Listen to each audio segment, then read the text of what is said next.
So XCulture, tens of thousands of students, hundreds of universities, dozens of countries, all 6 continents, dozens of corporate clients.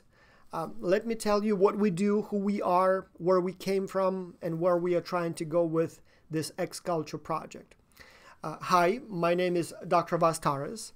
I'm an associate professor of international business at the University of North Carolina in Greensboro.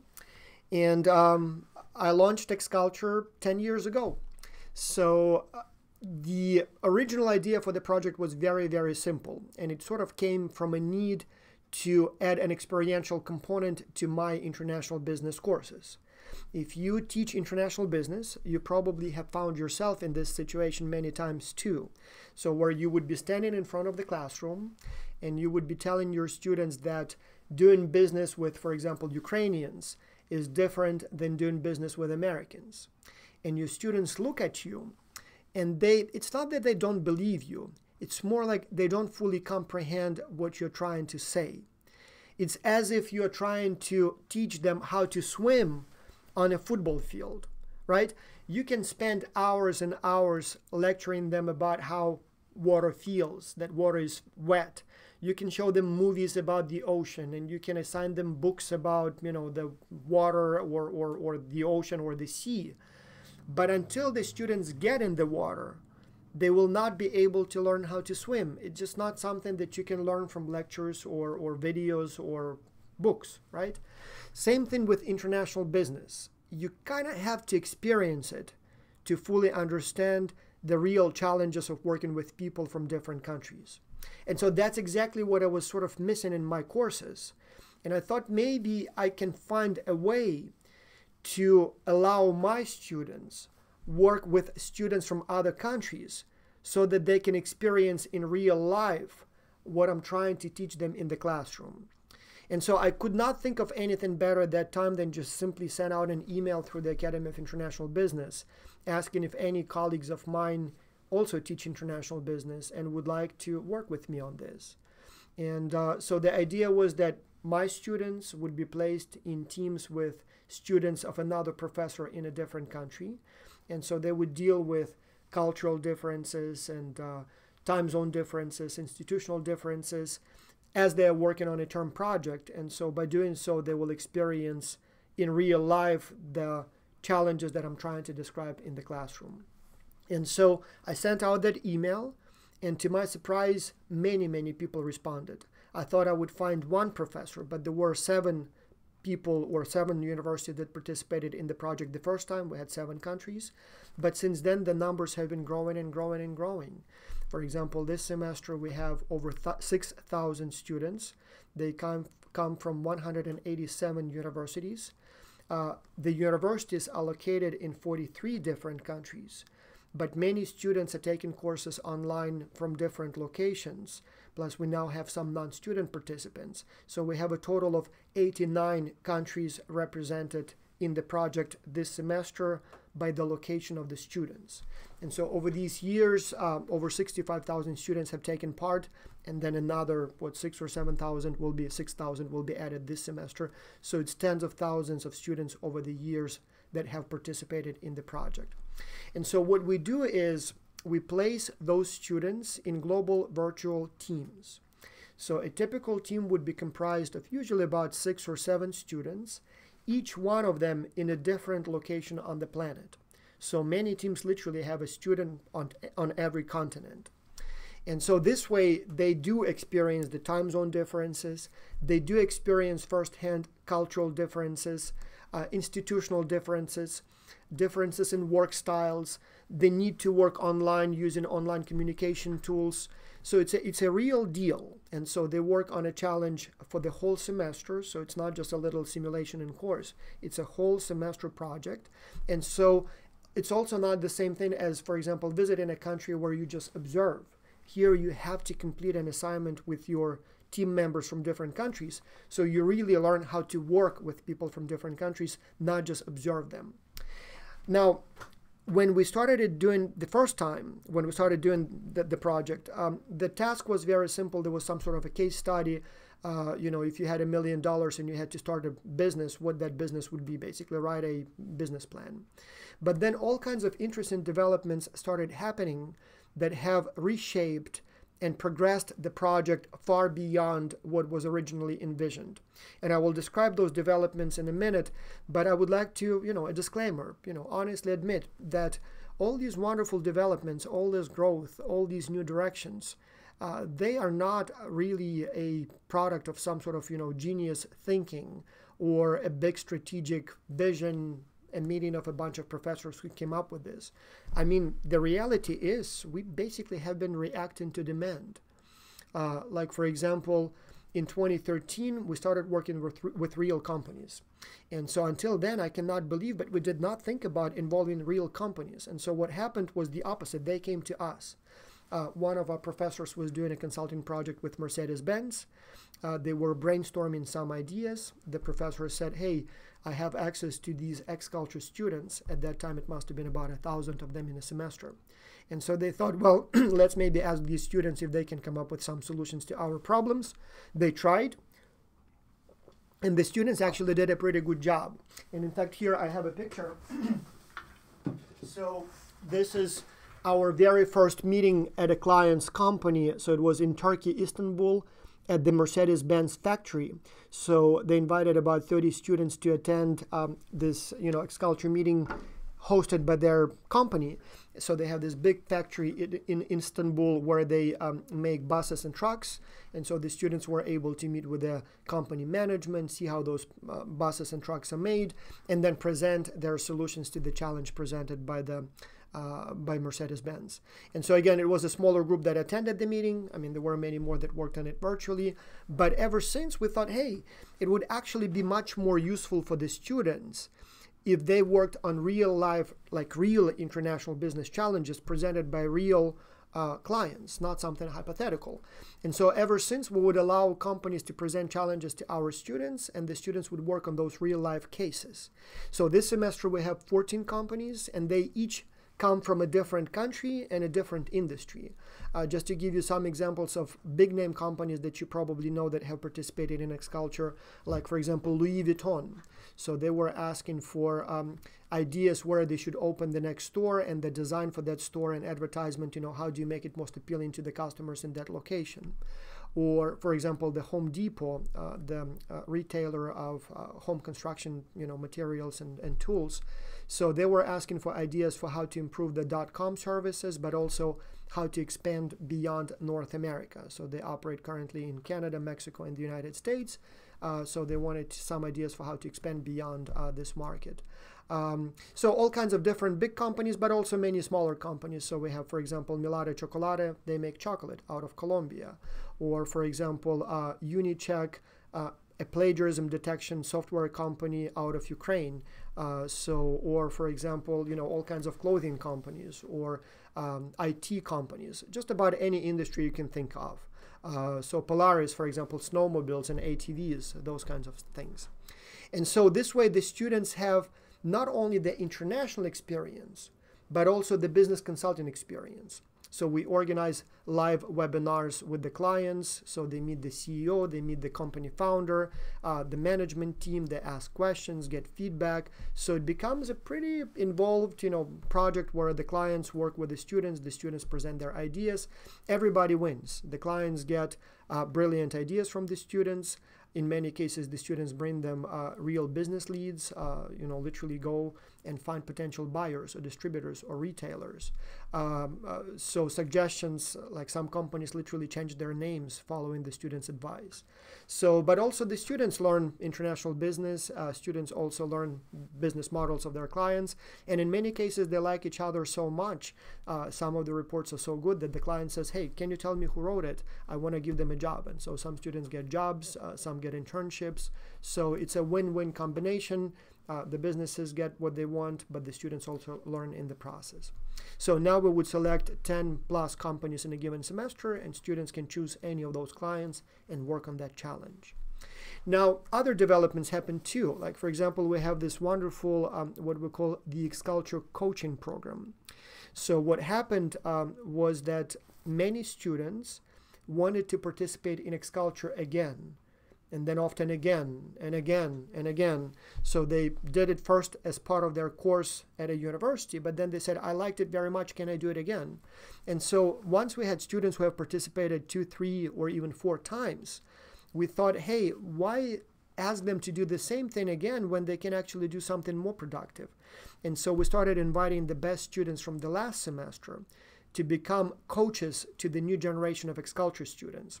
So now we would invite about 500 students or so. And so those who applied, they have to take 16 training modules. We train them how to give feedback, cross-cultural conflict resolution, online collaboration tools, a little bit more basics of international business. So they have to take those training modules, they have to take tests, and then if they pass the test, they become the coaches for the new generation of X-Culture students. So for example, this semester we have 52 new coaches, and then we have about 25 what we call head coaches, so the coaches who do the coaching program again. So now they become coaches to the coaches.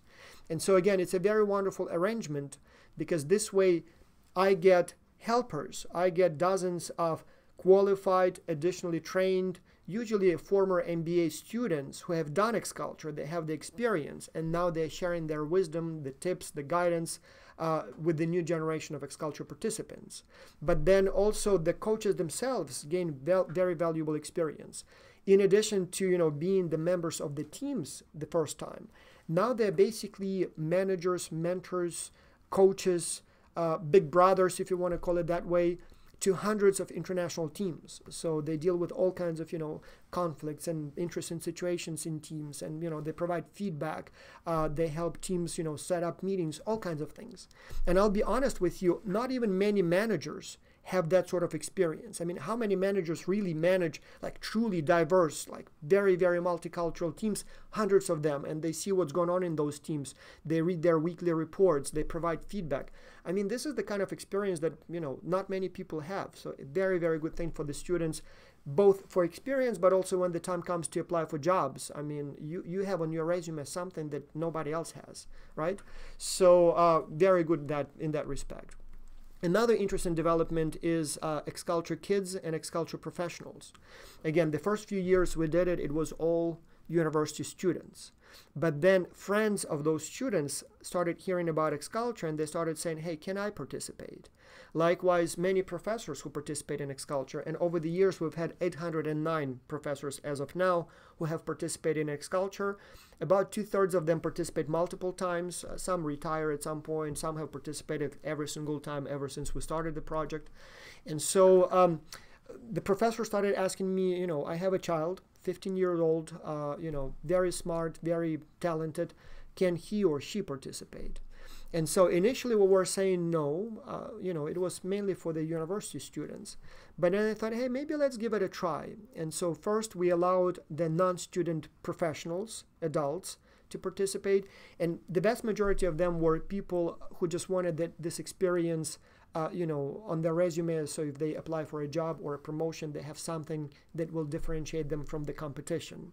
And so we had a lot of professionals, many of them full-time employees, who said, I want to do it specifically for the experience. And then also some students who just happen to be at universities that do not participate in X-Culture, and they said, well, I really want to participate, we just don't have a course for it, so can I participate individually?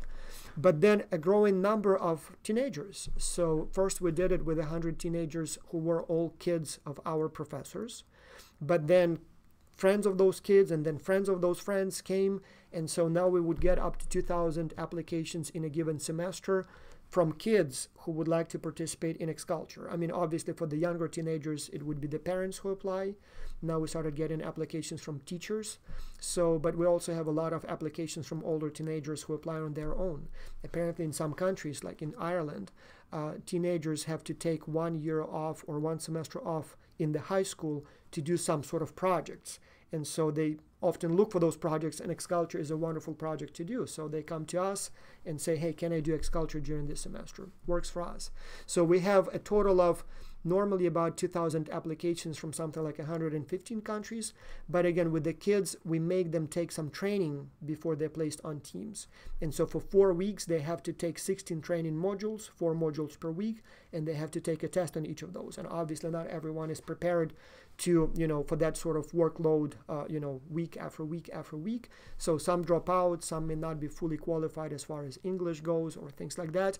But then still quite a few of them survive and stay in the project and then participate. And obviously we match children's teams by age. So if it's a team of 14-year-olds, everybody on the team is 14 years old. And so again, if it's a younger than 16, we want parents to be involved, obviously, for safety. But yeah, it works very well. And we experimented with children as young as 9-year-olds. In fact, when we did that, my own child was 9 years old at that time. She participated. It was a great experience. They would spend a lot of time on Skype talking to team members, about school, about music, about movies. Very interesting here. I was surprised that I had to teach them, for example, how to write emails.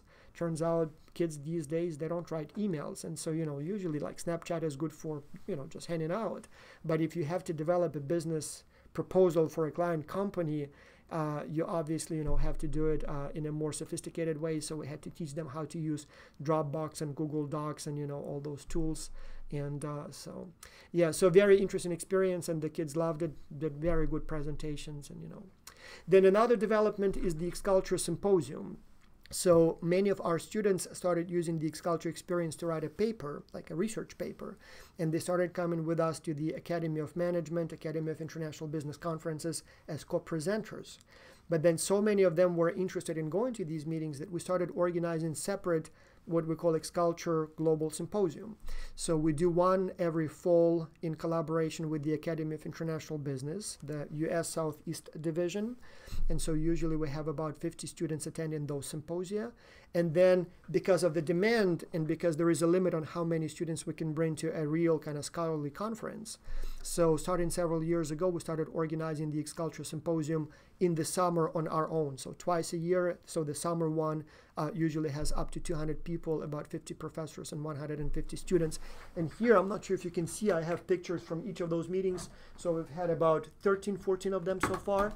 So the last one was in Canada last summer. Before that, it was in Italy. Before that, it was in Miami in the United States.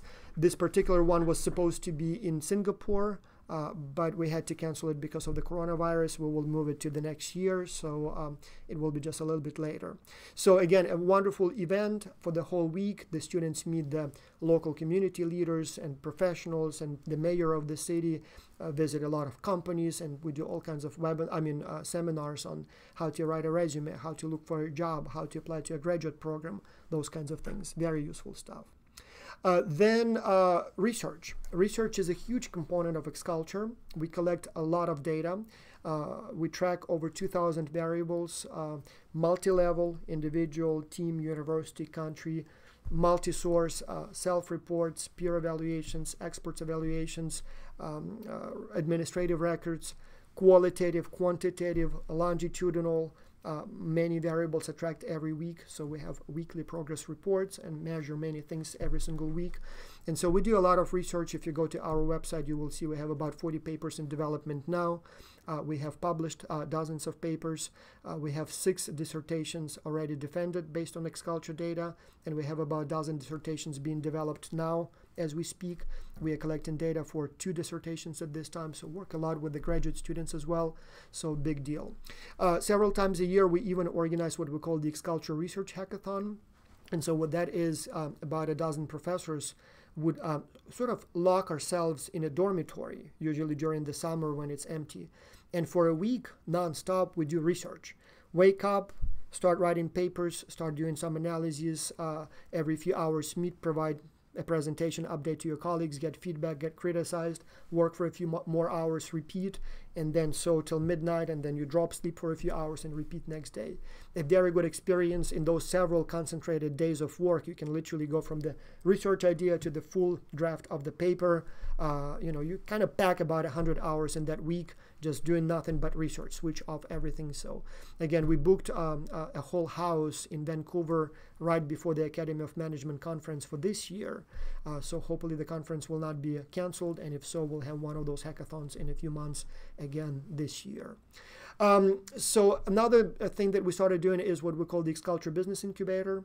Many students come to us with interesting ideas and want feedback on the business plans. but also many ask for help. And so we provide them sort of the XCulture umbrella under which they can try to do things like, for example, raise funds through Kickstarter, or maybe try to do the minimum viable product. So we don't kind of allow them to do it in a way that they don't have to go through all their registrations and legal and accounting side. So we kind of provide that platform.